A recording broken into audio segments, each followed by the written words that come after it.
Jau Maskoliūnui teks išbandyti savo šaltakraujiškumą, savo šaltus nervus. Jis dviem baudos metimais gali vėl padidinti Žalgirio persvarą iki reikiamos normos. Ir tada liks dar 17 sekundžių. Taiklus metimas, vėl 5 taškai skiria komandas. Žalgirio komandos kapitonas dabar vėl padidina skirtumą iki 5 taškų. 68-63. Ir antrasis metimas. Darius Maskoliūnas šiandien pelnęs 4 taškus. Pelno 5-ąjį, 69-63. Dabar svarbu išvengti tritaškio, svarbu išvengti 2 taškų ir pražangos. Childressas.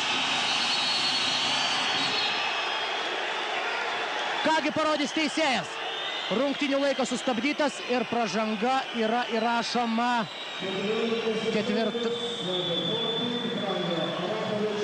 14 numeris Vranio Arapovičius prasižengė likus 9 sekundėm. Ir dabar du baudos metimus mes Randolfas ir Childressas. Tačiau situacija be abejonės daug geresnė negu prieš 40 sekundžių. Arapovičius šiandien pelnė 25 taškus savo komandai. Dabar Žalgiriui lieka 9 sekundės. Randolfas Childressas prie baudų metimo linijos. Jo komanda pralaimi 6 taškais. Taiklus pirmasis baudos metimas, skirtumas sumažėja iki 5.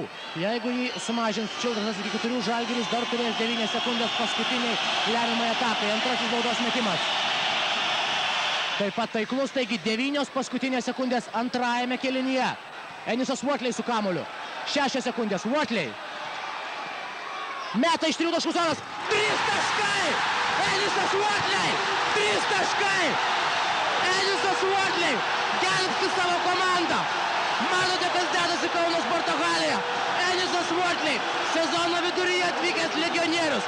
Dabar fantastiškų tolimų tritaškių metimų sukelia triumfą čia Kauno Sporto halėje.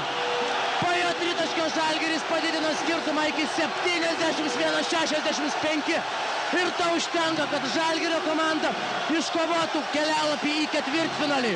Enisas Uotley vis dar neištrūksta iš savo komandos žaidėjų apsupties.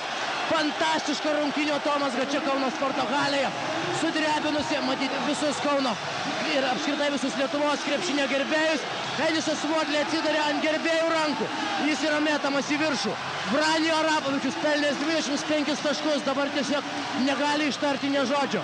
Kauno Žalgirio komanda šiandien paskutinę rungtynių sekundę išplėšė pergalę šios dienos rungtynėse ir išplėšė teisę žaisti ketvirtfinalyje ir tęsti kovą dėl Europos taurės. Na kągi, netrukus mes pabandysime dar pakalbinti Žalgirio komandos vyriausiąjį trenerį, o dabar su jumis atsisveikinu iki kitų susitikimų Europos taurėse. Netrukus jūsų dėmesiui interviu su Jonu Kazlausku.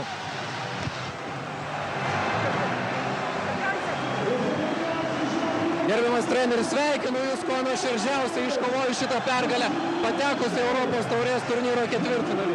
Jūsų mintis, žodžiai pirmieji po šitos pergalės. Kas buvo sunkiausia? Sunkiausia buvo žaidėjų psichologinis jaudulys ir atsakomybė prieš tą gausią publiką, kurie mus šiandien tai palaikė. Aš galvoju, kad paprasčiausiai pernai mums nepasisekė, šiandien pasisekė.